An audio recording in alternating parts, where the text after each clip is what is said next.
اللہ تعالیٰ فرماتے ہیں وَتَأْكُلُونَ التُّرَاثَ أَكْلًا لَمًّا، تم لپیٹ لپاٹ کر مال ہضم کرتے جا رہے ہو۔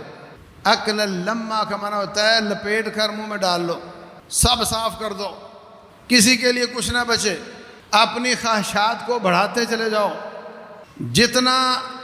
جتنی زیادہ آمدن اتنا زیادہ خرچہ، بلکہ جتنی زیادہ آمدن اس سے زیادہ خرچہ۔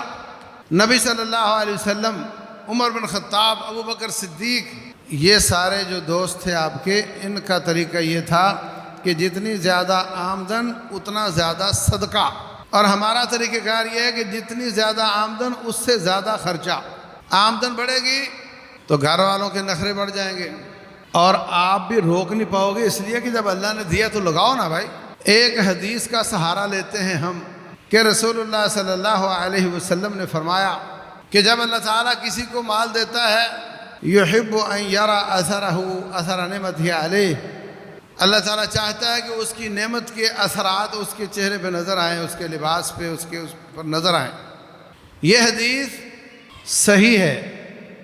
یہ اس کے بارے میں ہے جو بہروپیہ ہوتا ہے، کروڑ پتی ہے، گندے کپڑے پہنے ہوئے ہیں، گندا رہتا ہے، گاڑی نہیں لیتا، اور کھانا کھانے میں بھی کنجوسی کرتا ہے۔ کنجوسوں کے لیے حدیث ہے، اس کو چاہیے صاف ستھرے کپڑے پہنے، پتہ چلے کہ یہ روٹین کے عام مسکینوں میں سے نہیں ہے۔ یہ مطلب نہیں کہ جتنا پیسہ زیادہ ہو اتنے زیادہ مہنگا لباس خریدے۔